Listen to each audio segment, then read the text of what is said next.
Chers amis, une jeune mariée est venue voir ma femme et lui a dit, regardez, j'ai beaucoup de soucis avec mon mari.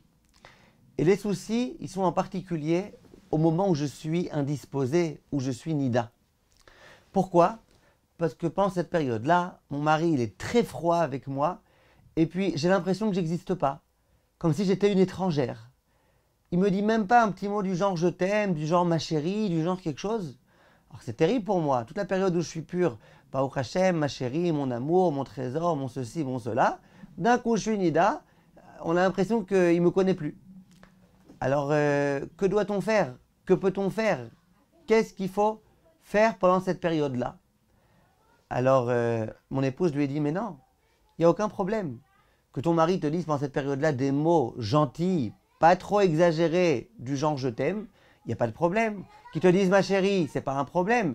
Bon, c'est sûr que s'il commence maintenant à te dire des choses comme il te les dit qu'au moment où il est en train de dormir avec toi, c'est quelque chose de problématique. Mais sinon, il n'y a pas de problème. Alors elle dit non, parce que regardez, le madri khatanim de mon mari, celui qui a préparé, qui a formé au mariage mon mari, eh ben mon mari lui a posé plein de questions, plein de termes. Est-ce qu'on peut dire je t'aime? Est-ce qu'on peut dire ma chérie? En hébreu, yekirati.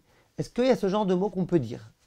Et puis son madri khatanim, il lui a répondu, ça t'as pas le droit, ça t'as pas le droit, ça t'as pas le droit. Et puis il a passé en revue chaque mot, il dit ça tu peux, ça tu peux pas, ça tu peux, ça tu peux pas.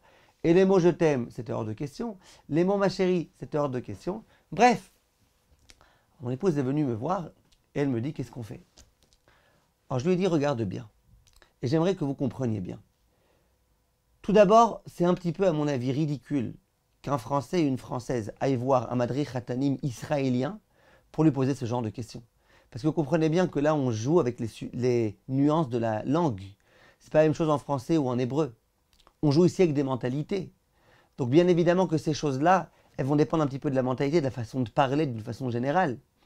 Donc déjà, je pense que c'est complètement ridicule ce qu'ils ont fait. Mais parlons maintenant de façon très sérieuse. Quel problème ici? Écrit en Shulchan Aruch dans Siman Kuf Tzaddik que pendant la période où la femme est nida, lo yisrok, donc il ne faut pas jouer, ça veut dire qu'il ne faut pas s'amuser. Velo yakel rosh aima, et il ne faut pas se comporter avec légèreté à son égard. Entre parenthèses, le Rama dit afilou bidvarim, même par la parole. Même par la parole, ne te comporte pas de façon légère. Quand au début écrit s'amuser, ça ne veut pas simplement dire qu'on ne peut pas jouer. Si on veut jouer aux échecs avec elle ou quoi, on peut. Mais ça veut dire qu'il ne faut pas s'amuser dans des choses qui risquent de conduire à Gilou Yarayot, à avoir des relations avec elle. Le Shach, il dit immédiatement, c'est quoi filou bidvarim? C'est quoi que même par la parole, il ne faut pas. Il dit le Shach immédiatement, im margilim l'erva, lo yedaber baem ima. Les choses qui risquent de conduire à une relation, ça c'est interdit. Donc l'interdit c'est celui-là. Tu n'as pas d'interdiction de lui parler gentiment. Juste quelque chose qui peut te conduire à la relation. Maintenant, quelqu'un qui toujours dit à sa femme, ma chérie. À chaque fois qu'il lui parle, lui il dit ma chérie. À chaque fois qu'il lui parle, qu'elle soit pure ou impure, qu'elle soit à l'étranger ou proche, qu'elle soit dans le lit ou très loin, à chaque fois ma chérie, ma chérie, ma chérie. Il y a des gens même devant les invités, quand ils parlent à leur femme, ils disent ma chérie. Je ne dis pas que c'est ce qu'il faut faire, mais je dis, cette personne-là, qui dit à sa femme ma chérie, au lieu d'appeler par son prénom Rachel, Léa, Rivka, il lui dit ma chérie. Vous pensez vraiment que de lui dire ma chérie quand elle est dans une période de nida, ça risque de conduire à quelque chose? Je t'aime, c'est un mot très simple, je t'aime. Même des amis se disent entre eux je t'aime pas. Je t'aime, c'est quelque chose de très très simple, très normal. Maintenant, si quelqu'un dit jamais à sa femme je t'aime, la seule façon de l'approcher pour pouvoir avoir de relation avec elle, c'est de lui dire je t'aime, c'est sûr que pendant la période de nida, il ne faudra pas lui dire ça. Mais quand on parle de gens normaux, qui de temps en temps disent à sa femme je t'aime, quel problème? Il n'y a aucun problème.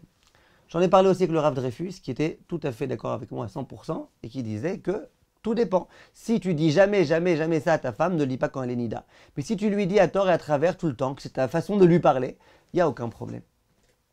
Si par contre maintenant, pendant la période de nida, tu veux commencer à lui parler des relations conjugales, comment ça s'est passé la dernière fois, qu'est-ce que tu aimes pas, c'est sûr que ça c'est un sujet qu'il faut laisser pour une période où elle est pure, pas une période où elle est nida. Kol tov mes chers amis, et à très bientôt. Merci de votre attention.